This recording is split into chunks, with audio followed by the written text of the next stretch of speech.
Ang lupit na nangyari sa kanya. Ha? Ha? Yan, yan natin. Para makita nyo, oh, yan. Follower ito mga totot. Ang lupit na nangyari sa kanya ng bakit.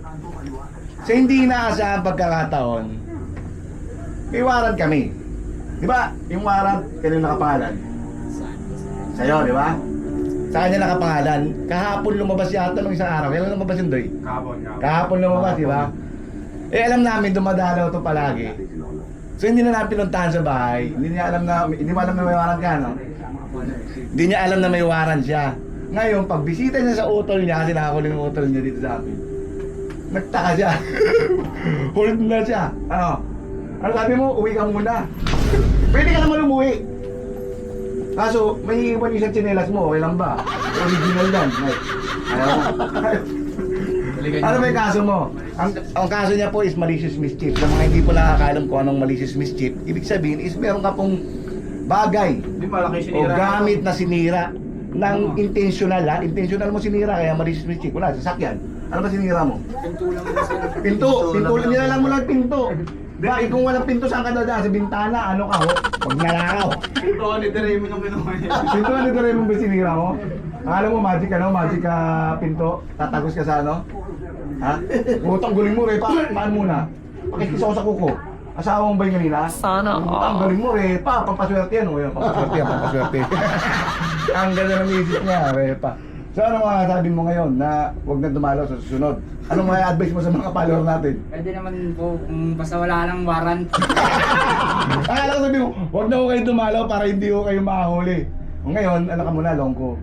Hindi, ang malicious mischief mababa lang talaga. Actually, hindi yun sa napapanood mo na 5-11 na sinasabi ko, ha? Ano lang talaga yan, araw lang po talaga yan, araw lang, ha? At may kadikit na taon. Hindi ko alam kung ilan. Hindi, pag binunong mo yan, siguro mababa dyan 3 buwan. Ha? Kaya sa kanila. Oo, 3 buwan. Mababa yan. Tapos, until one day. Aantayin mo maging 3 yung buwan. Antayin mo maging 3 yung buwan, sabi ka Willie. Tatawa na utak mo. Antayin mo maging 3 yung buwan. Si Tatabili. Yeah, natawa lang ako sa ano. Dadalaw lang siya. Hindi ko kasi nakilala eh. Tapos may bit-bit ni Jolly. Andun kasi si Jolly nakatambay sa labas. Ako pa namin natin. Ano? Bit-bit na ako. Nung narinig ko na ito, pangalan niya, ay utangin lang niya. Dumalaw lang nahuli pa. Yan ang sinasabing ko, hindi na sa magkakataon. Yan ang ano, till I met you. Okay, may shoutout ka? Wala po. Sa asawa ko sir. Shoutout mo na. Shoutout dyan. Yun lang, cut lang. Mahal na mahal kita. Sana si Kasway mo na bukas. Sana sabihin mo rin na ano, maganda rin na. Maganda ako ng maaga. Yan, para makalabas ka. Maganda na rin Ano? yung nalaman mong may warrant ka. Para hindi ka na nag-isip. Yan po ang tinatawag na tadhana. Hindi na kailangan magpagod pumunta sa bahay nila.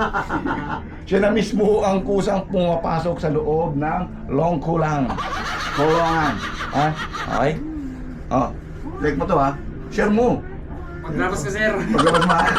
Maglabas mo, like mo. Share mo rin ha. Kaya siguro manihat eh. Hindi. Kala mo man yan. Isang beses lang ako gumawa nun, tapos di ko na inulit. Kasi Sabi yun yung mo, pumunta. Repa. See you later. Repa. Alligator. Jetbat, eto na si Jetbat. Jetbat, Jetbat, Jetbat, Jetbat, eto na si Jetbat.